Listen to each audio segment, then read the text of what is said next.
Erokamano ahinya. John Paul Arwak e twak. Kendo ma omako sekta mar thieth nyaka sekta mar somo. Oganda ma sani kata ka giloso, gin jogo maloso kata weche mag somo. Researchers ane wacho ni nyamiyi assignment e class. Ikawe tikete mana kacha tigolo duoko. Ye class tayo duoko machan. Koso gin duoko mopogore.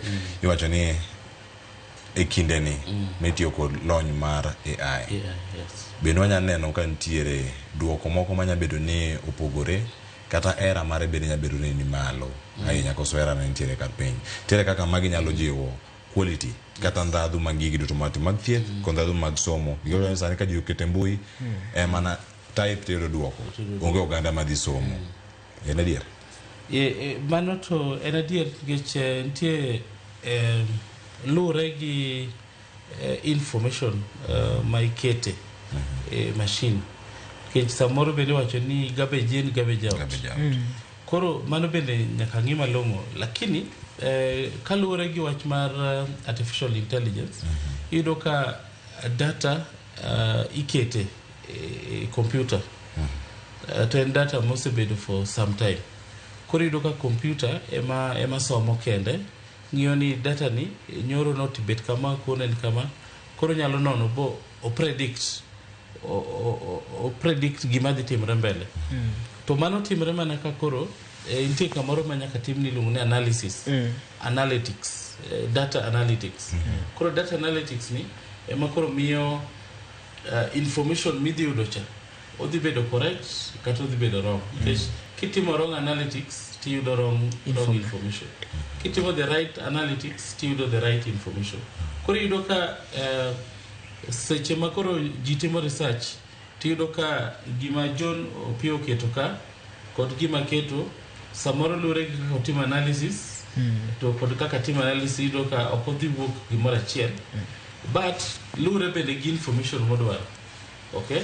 Koro king'iyo ka gimoro kaka health analytics tiyudo ka tuoche kaka koro cancer en tuo ma koro with AI odhi bedo tuo ma koro dhi bedo mayot mondo chiedhi.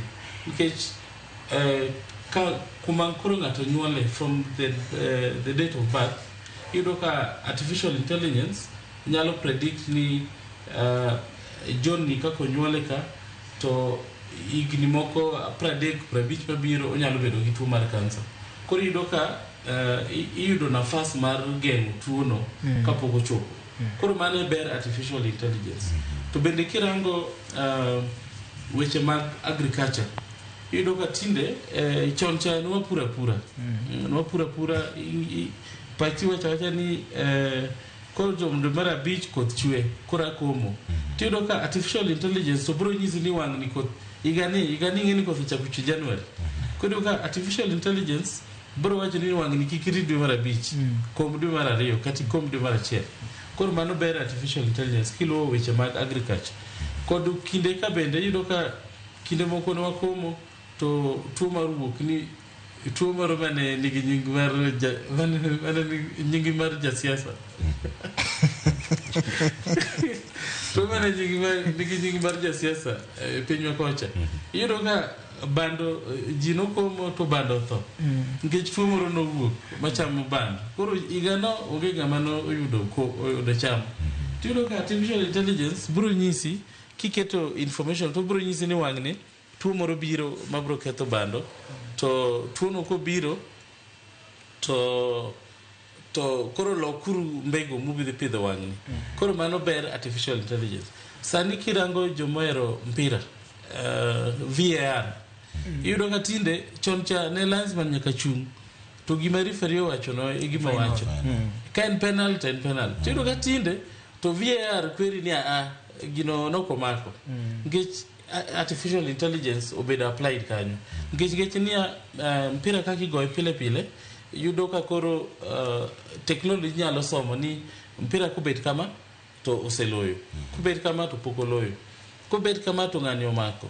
Koro yudo ka tich bende koro sani obet mayot ni referee mondo mi koro artificial intelligence okony e tich mitimo. Koro iyudo ka lure kaka koro artificial intelligence ng'ato tiyogo to the information midwaro no eme yudo. To bende kaka wach mane wacho mar class tinde yudo ka japuonjo omiyo ji assignment kata homework ni ji odhi otim to ng'ato donjo mana e computer to rango ChatGPT to yudo information. Iyudo ka mano koro iwacho ni wrong use of artificial intelligence. Nikech onego bed ni ka in japuonjre to seche mi enter bi research, which is a good thing, ji onego research.